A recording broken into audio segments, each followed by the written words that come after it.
প্রতি সপ্তাহে নতুন নতুন ভূতের গল্প দেখতে সাবস্ক্রাইব করুন বাংলা ভূতের গল্প চ্যানেলটিকে। সেই সাথে বেল আইকন প্রেস করতে ভুলবেন না। প্রচণ্ড বৃষ্টিময় সন্ধ্যায় একা নিজ বাসার দিকে হেঁটে চলেছে শ্রাবণী। রাস্তা তখন একেবারে ফাঁকা। বৃষ্টির কারণেই হয়তো আজকে এই সময় রাস্তায় কোনো লোকজন নেই। বেশ কিছুটা পথ হাঁটার পর শ্রাবণী পৌঁছালো তাদের এলাকার একটি পুরনো কটেজ শ্যাডো হবার এর সামনে। ব্রিটিশদের আমলে তৈরি এই কটেজটি নিয়ে এলাকার মানুষের মনে বেশ কিছুটা ভয়ের ব্যাপার রয়েছে। এই তো 3 বছর আগেও এই কটেজটিতে মানুষের বেশ যাতায়াত ছিল, কিন্তু 15ই আগস্ট এক স্বাধীনতা দিবসের রাতে এমন এক ঘটনা ঘটে যায়, যার পর থেকে এখানে আর কোনো মানুষ আসার সাহস করে না। ভীষণ বিভৎস অবস্থায় পাওয়া যায় 3টি যুবকের লাশ। ওই স্বাধীনতা দিবসের রাতে তাদের সাথে কি হয়েছিল তা এখনো অজানা। শ্যাডো হবার কটেজ এর সামনে আসতেই শ্রাবণী কিছুটা চমকে গেল। তার সামনে পড়ে আছে একটি বারবি পুতুল। এই সময় এখানে এই বারবি পুতুলটি কিভাবে এলো? পরক্ষণেই তার মনে হলো হয়তো কেউ তার বাচ্চার জন্য কিনে নিয়ে যাচ্ছিল। দুর্ভাগ্যবশত এখানে পুতুলটি পড়ে গিয়েছে। এই বৃষ্টিতে পুতুলটি নষ্ট হয়ে যাবে ভেবে শ্রাবণী পুতুলটি নিয়ে তার বাসার দিকে রওনা দিল। তার ঘরে পৌঁছেই সে প্রথমে ওই বারবি পুতুলটিকে তার পড়ার টেবিলের উপর রাখল। এবার সে ওয়াশরুমে প্রবেশ করল। পানির ট্যাপ ছাড়তেই বিদ্যুৎ চলে গেল। অন্ধকারে মনে হলো তার পেছনে কেউ যেন দাঁড়িয়ে আছে। সাহস করে পিছনে তাকাতেই কাউকেই দেখতে পেল না। দ্রুত পানির ট্যাপ বন্ধ করে ওয়াশরুম থেকে বেরিয়ে পড়ল শ্রাবণী। নিজের বিছানার দিকে তাকিয়েই আরেক চমক। বিছানাতে বারবি পুতুলটি পড়ে আছে। তার যতদূর মনে আছে সে ওই পুতুলটিকে তার পড়ার টেবিলে রেখেছিল। আরেকটি জিনিস লক্ষ্য করে সে আরো অবাক হয়ে গেল। তার রুমের বাতি তখনও জ্বলছে। দ্রুত ওয়াশরুমের সুইচের দিকে তাকিয়ে হতবাক হয়ে গেল শ্রাবণী। ওয়াশরুমের সুইচ বন্ধ আছে। তাহলে কে বন্ধ করলো সুইচ? আর কোনো কিছু না ভেবে শ্রাবণী তার রুম ত্যাগ করল। রাতের খাওয়া শেষ করে সে আবার তার রুমে প্রবেশ করল। এবার কিন্তু সে ওই পুতুলটিকে তার পড়ার টেবিলের উপর দেখল। মনে কিছুটা ভয় নিয়ে সে বিছানায় শুয়ে পড়ল। গভীর রাতে একটি বাচ্চার কান্নার শব্দে ঘুম ভেঙে গেল শ্রাবণীর।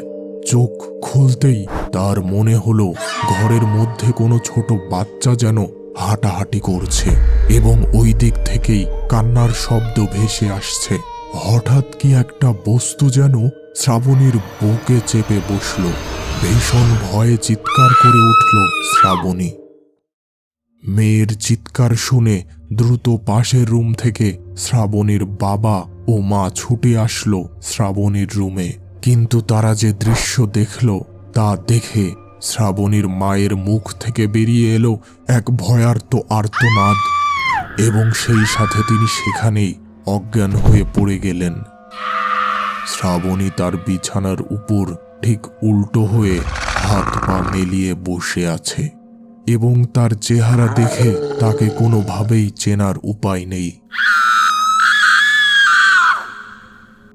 শ্রাবণীর বাবা ব্যাপারটা কিছুটা বুঝতে পেরে দ্রুত তাদের সংরক্ষিত গঙ্গা জল নিয়ে এসে শ্রাবণীর শরীরে ছিটিয়ে দিলেন। সাথে সাথে শ্রাবণী বিছানায় অজ্ঞান হয়ে পড়ে গেল এবং সেই সাথে সিলিং থেকে ওই পুতুলটি বিছানার উপর পড়ল। শ্রাবণীর বাবা পুতুলটি দেখে বেশ হকচকিয়ে গেলেন, তবে পরক্ষণেই ব্যাপারটা এড়িয়ে গেলেন। এবার কিছুটা গঙ্গা জল শ্রাবণীর মায়ের মুখে ছিটিয়ে তার জ্ঞান ফেরানো হলো এবং বাকি রাতটুকু তারা দুইজন শ্রাবণীর রুমেই কাটিয়ে দিল। কিন্তু তাদের দুইজনের কেউই ওই বারবি পুতুলটিকে আর লক্ষ্য করল না। লক্ষ্য করলেই তারা দেখতে পেত পুতুলটির চোখ দিয়ে রক্ত গড়িয়ে পড়ছে। পরদিন সকালবেলায় তারা শ্রাবণীকে নিয়ে রওনা দিলেন কালিকাপুর মহাশ্মশানের উদ্দেশ্যে এবং সেখানে তারা শ্মশানতান্ত্রিক আদিনাথের কাছে শ্রাবণীকে উপস্থিত করলেন আর সেই সাথে রাতের সমস্ত ঘটনা খুলে বললেন। তান্ত্রিক আদিনাথ সমস্ত কথা শুনে চোখ বন্ধ করলেন এবং এক মনে মহাডামরীর মন্ত্র পাঠ করতে থাকলেন। বেশ কিছু সময় পর তান্ত্রিক আদিনাথ চোখ খুলে বলল, মায়ের কৃপায় আমি সমস্ত ঘটনার কারণ সহ আমি দেখতে পেলাম। এখন বল, ওই পুতুলটি কোথায়? পুতুল? কোন পুতুল? যার জন্য এত কিছু হচ্ছে আর তাকেই তুই চিনতে পারলি না? কালকে রাতে মেয়ের আশেপাশে কোনো পুতুল দেখেছিস? হ্যাঁ বাবা, আপনার কথাতেই মনে পড়ল, কালকে রাতে মেয়ের বিছানায় আমি একটি পুতুল দেখেছিলাম, যেটি এর আগে আমার বাসায় আর কখনো দেখিনি। তাহলে এবার শোন সম্পূর্ণ ঘটনাটা। ব্রিটিশ আমলে কোনো এক সাহেব তার পরিবার সমেত ওই কটেজের একটি রুমে আত্মহত্যা করে আর তাদের মৃত্যুর সময় উপস্থিত ছিল ওই সাহেবের ছোট মেয়ের প্রিয় পুতুলটি। আর এই দুর্ঘটনার ফলে ওই পুতুলটিতে এক বিশেষ দোষ প্রাপ্ত হয়। বিশেষ বিশেষ রাতে ওই পুতুলটি ওই রুমে ফেরত আসতো আর ওই সময় রুমে অবস্থান করা মানুষের উপর আক্রমণ করত।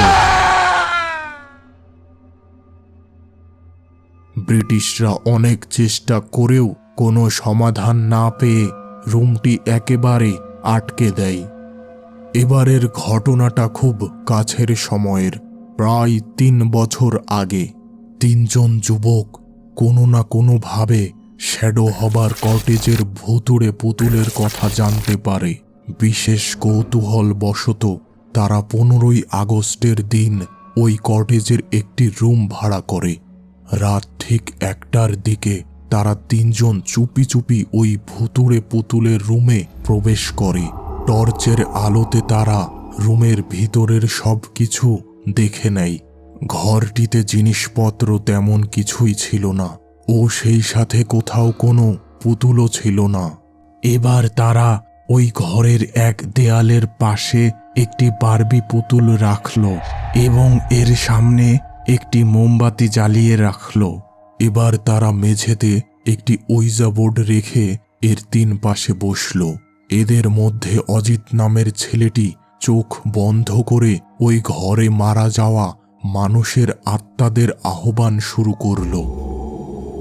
বাকি 2 জন চোখ বন্ধ করে চুপ করে বসে থাকল।